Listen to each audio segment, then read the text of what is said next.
সংগ্রাম চলছে চলবে, খেটে খাওয়া মানুষের সংগ্রাম চলছে চলবে, বাংলা জুড়ে বেকারের সংগ্রাম চলছে চলবে, ভাঙড় জুড়ে ভাঙড়ের সংগ্রাম চলছে চলবে, ভাঙড়ের মানুষ দিচ্ছে ডাক সম্প্রীতি বজায় থাক বজায় থাক, বজায় থাক, এই ভাঙড়ের মানুষ দিচ্ছে ডাক সম্প্রীতি বজায় থাক বজায় থাক, বজায় থাক, এই সম্প্রীতির দুশ্মনদের অবিলম্বে গ্রেফতার করতে হবে করতে হবে, করতে হবে, এই সম্প্রীতির দুশ্মনদের অবিলম্বে গ্রেফতার করতে হবে করতে হবে, করতে হবে, এই রাতের অন্ধকারে সাধারণ মানুষের উপর বোমাবাজি করা হলো কেন শাসক তুমি জবাব দাও দাও, দাও, দাও, দাও, এই সাধারণ মানুষের উপর বোমাবাজি করা হচ্ছে কেন দিনের পর দিন অভিযুক্তকারীদের গ্রেফতার করা হচ্ছে না কেন প্রশাসন তুমি জবাব দাও দাও, দাও, দাও, এই দাও, আমাদের সংগ্রাম চলছে চলবে, এই খেটে খাওয়া মানুষের সংগ্রাম চলছে চলবে, এই বাংলা জুড়ে বেকারের সংগ্রাম চলছে চলবে, এই বেকার ছেলে দিচ্ছে ডাক সম্প্রীতি বজায় থাক বজায় থাক, বজায় থাক, এই বাংলার মা দিচ্ছে ডাক সম্প্রীতি বজায় থাক বজায় থাক, বজায় থাক, এই সম্প্রীতির দুশ্মনদের অবিলম্বে গ্রেফতার করতে হবে করতে হবে, করতে হবে, এই সম্প্রীতির দুশ্মনদের অবিলম্বে গ্রেফতার করতে হবে করতে হবে, করতে হবে,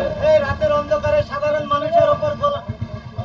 বোমাবাজি করা হচ্ছে কেন শাসক তুমি জবাব দাও জবাব দাও, জবাব দাও, এই রাতের অন্ধকারে সাধারণ মানুষের উপরে বোমাবাজি করা হলো কেন শাসক তুমি জবাব দাও জবাব দাও, জবাব এই দাও, অভিযুক্তকারীকে অবিলম্বে গ্রেফতার করতে হবে করতে হবে, করতে হবে, এই অভিযুক্তকারীকে অবিলম্বে গ্রেফতার করতে হবে করতে হবে, করতে হবে, এই দাবিতে আইএসএফ এর সংগ্রাম চলছে চলবে, এই বোম বন্দুক দেখিয়ে ভাঙড়ের মানুষকে আটকে রাখা যায়নি যাবে না যায়নি যাবে না, আরে বোম বন্দুক দেখে ভাঙড়ের মানুষকে আটকে রাখা যায়নি যাবে না যায়নি যাবে না, এ তাই তো বলি বোম বন্দুক হটিয়ে ফেলো পেন খাতা হাতে তোলো এই দাবিতে নওশাদ ভাইয়ের সংগ্রাম চলছে চলবে, আরে বোম বন্দুক হটিয়ে ফেলো পেন খাতা হাতে তোলো এই দাবিতে আইএসএফ এর সংগ্রাম চলছে চলবে, আইএসএফ দিচ্ছে ডাক সম্প্রীতি বজায় থাক বজায় থাক, বজায় থাক, এই সম্প্রীতির দুশ্মনদের অবিলম্বে গ্রেফতার করতে হবে করতে হবে, করতে হবে, এই সম্প্রীতির দুশ্মনদের অবিলম্বে গ্রেফতার করতে হবে করতে হবে, করতে এই হবে, সাধারণ মানুষের উপর বোমগুলি বানিয়ে চালিয়ে শাসক অত্যাচার করছে কেন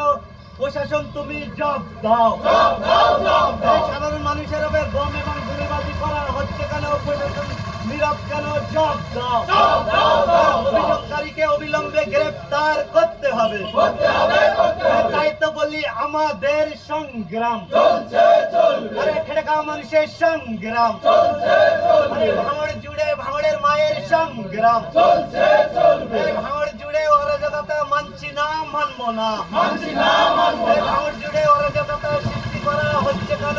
শাসক তুমি জবাব দাও জবাব দাও, জবাব দাও, আমাদের সংগ্রাম চলছে চলবে, আরে খেটে খাওয়া মানুষের সংগ্রাম চলছে চলবে, এই বাংলা জুড়ে বেকারের সংগ্রাম চলছে চলবে, এই ভারত জুড়ে কৃষকের সংগ্রাম চলছে চলবে, এই কৃষকের পক্ষে আইএসএফ লড়ছে লড়ছে লড়বে, এই গরিবের পক্ষে আইএসএফ লড়ছে লড়ছে লড়বে, আরে শান্তির পক্ষে আইএসএফ লড়ছে লড়ছে লড়বে, আরে অন্যায়ের বিরুদ্ধে আইএসএফ লড়ছে লড়ছে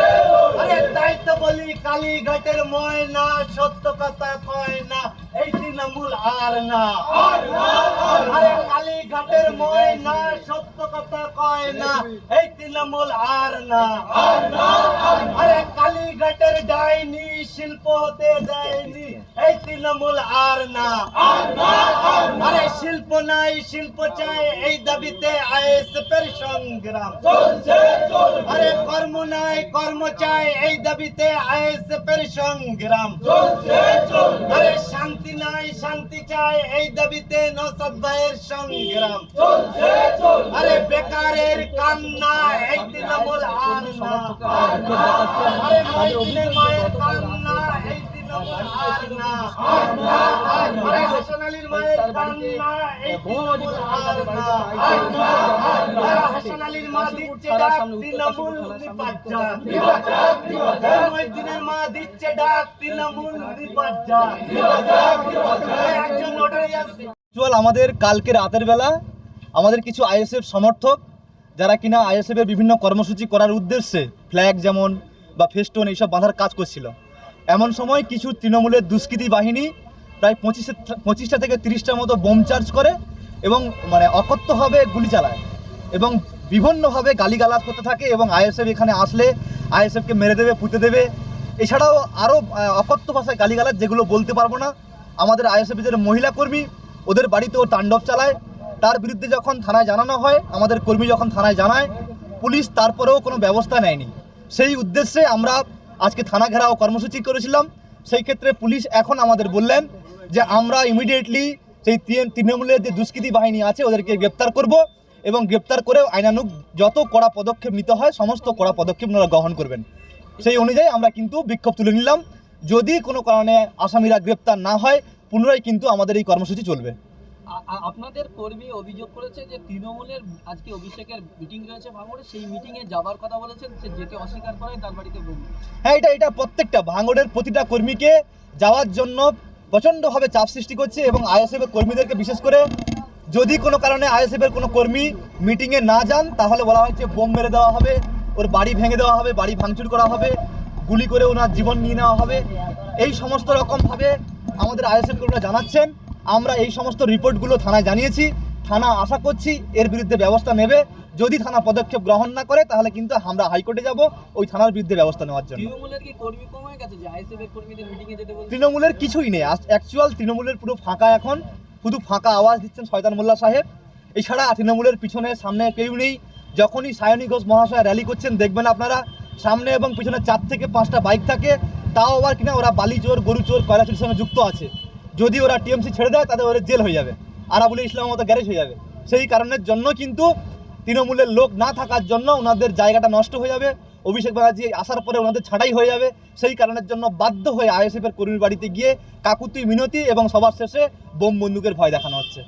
আজকে অভিষেকের সভা, শওকত মোল্লা তো আগেই ঘোষণা করেছে এখানে 80,000 থেকে 1 লাখ লোকের জমায়েত করবে। আপনি বলছেন কি করে যে এখানে লোক নেই? যে 80,000 কথা বলছে ওনার সংখ্যায় হয়তো গরমিল আছে, খুব বেশি হলে হয়তো 80 জন হবে। আর বাদবাকি যেগুলো দেখছেন সব জোরপূর্বকভাবে বলপূর্বকভাবে নিয়ে আসা হয়েছে এবং বিরিয়ানির প্যাকেট দেওয়া হবে এবং টাকা দেওয়া হয়েছে। যদি ওর পরে কেউ না আসে তাহলে বোম মেরে নিয়ে যাওয়া হবে, কেস খাইয়ে দেওয়া হবে, এই ভয় দেখে নিয়ে যাওয়া হচ্ছে। আলমগীর